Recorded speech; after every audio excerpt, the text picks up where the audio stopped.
We begin in the nation's capital, where the Ecowas Parliament convened an emergency virtual meeting to debate the resolution of the authority of heads of state and government on the activation of the standby force in Niger Republic. Moyo Thomas reports. Members of the Ecowas Parliament are divided over the use of force in Niger. The members gathered to debate the resolution of the authority of heads of state and government from the August 10th meeting. The Speaker of the Parliament, who addressed members as the meeting opened, commended the authority for proactive efforts in addressing the situation. The Ecowas Parliament expresses readiness, as always, through parliamentary diplomacy to work with and support other community institutions, regional and international bodies, for lasting solutions to the crisis in the South region. The members at the virtual meeting took turns to express their concerns and stands on the resolution. Most spoke against the use of force.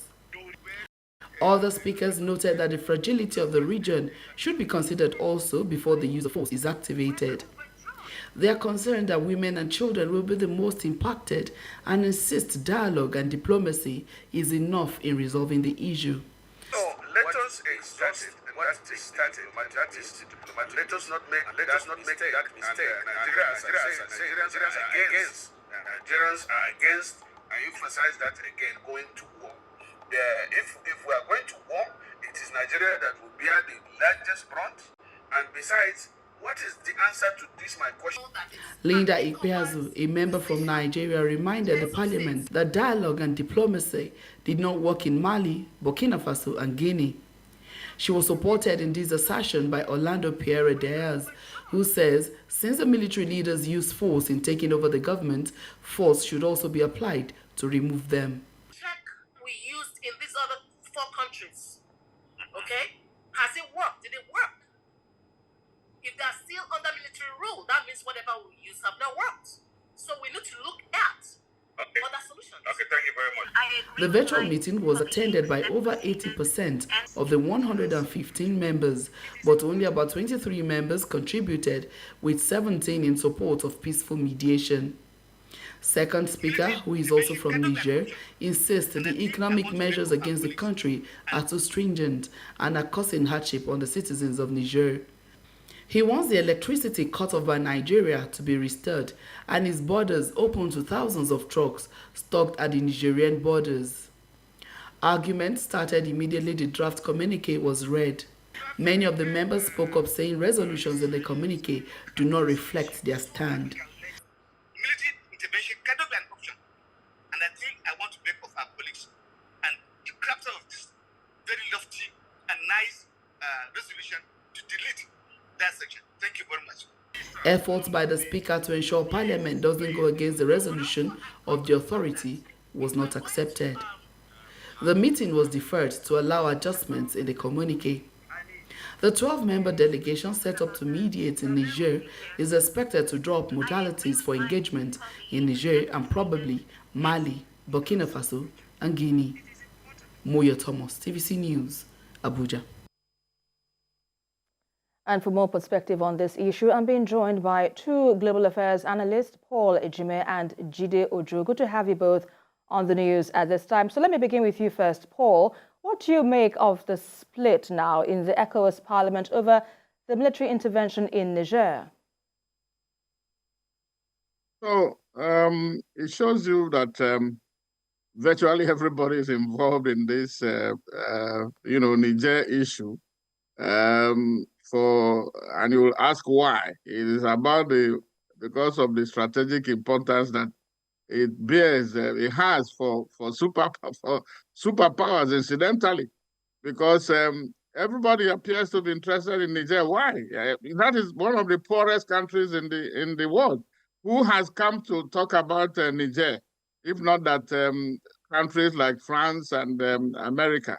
So that is the issue. But I think going to war is a very serious business. I mean, those who have been to war, they know that it's not, walk in the park. It has its consequences.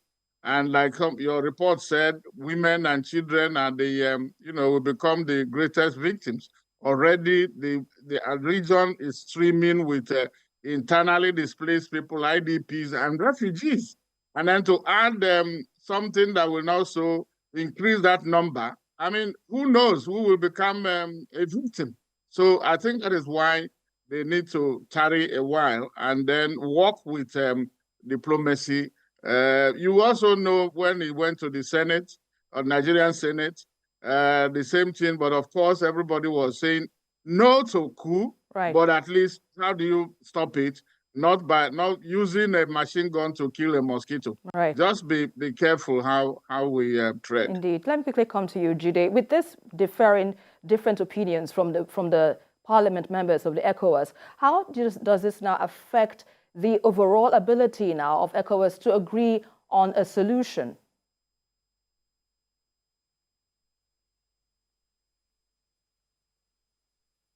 Mr. Jide, can you hear me? Let me quickly take that question again. Did you hear my question? Okay, I asked you, what do you make of this and how do you think this would affect the overall ability of ECOWAS to agree on a solution with this different sides of opinions?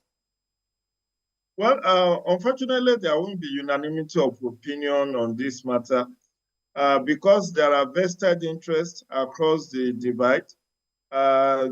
Guinea, Burkina Faso, and Mali are under military rule. Even Chad, technically after the death of Idris Deby, could be said to be under military rule. So 4 out of 15 ECOWAS countries openly and tactically do not support whether economic sanction or, forceful removal of the coupists. So it's something that we need to tread very carefully. It's a catch-22 situation Africa, particularly West Africa, has found itself.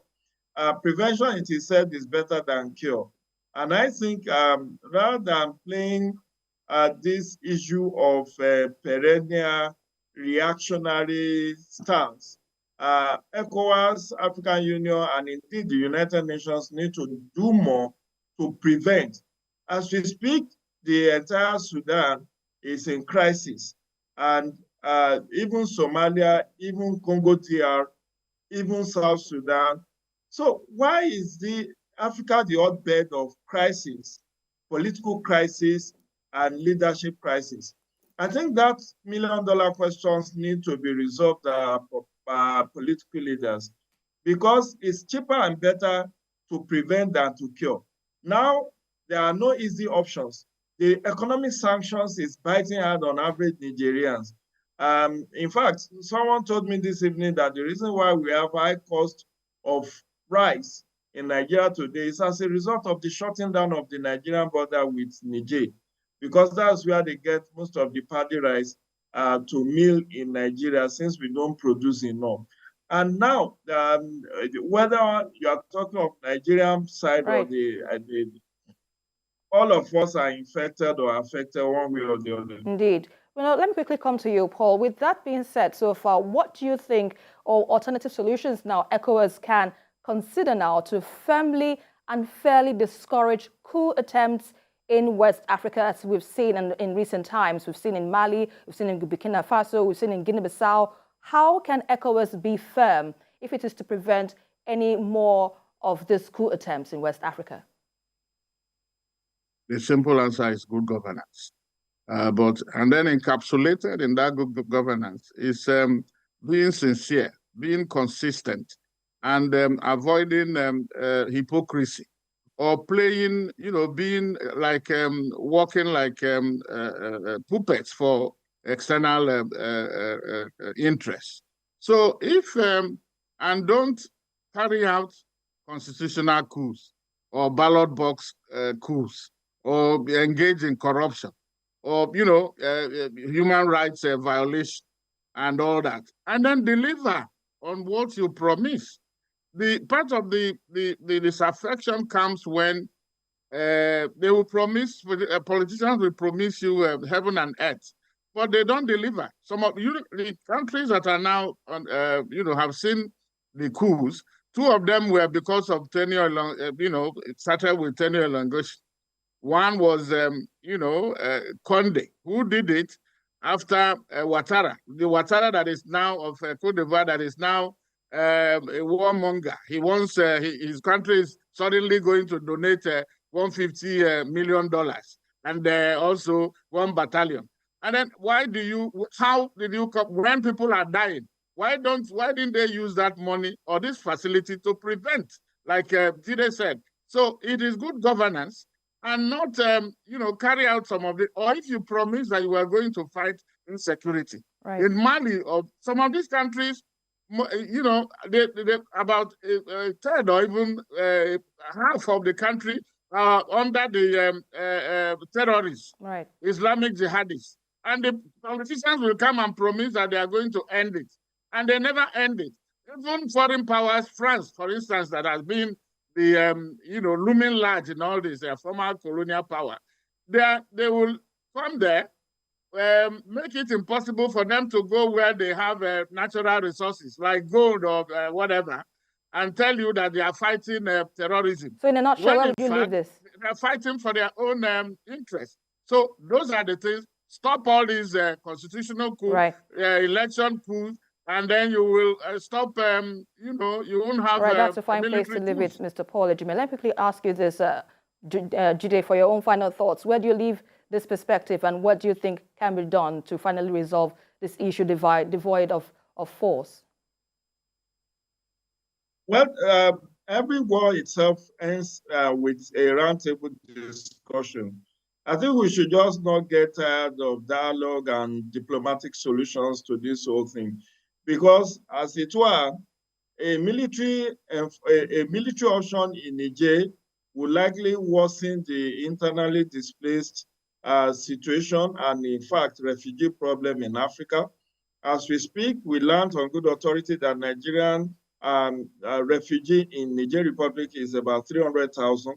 If there is a war in Niger Republic, definitely the number will increase on both sides, and that will create more problems than solution. All right. So I feel there should not be an end to dialogue, and we should just stop the warmongering for the time being. Even if we have to dialogue for the next 6 months, right, we can go ahead and do that. Otherwise, we can even live with the coup. After all, we've lived with it in Mali, in Burkina Faso, in Guinea, even in Chad. All right. So why is the case of Niger Republic different? It's better to prevent than to cure. And that's a fine place to leave it, gentlemen. Thank you so much for your insights on the news at 10 tonight.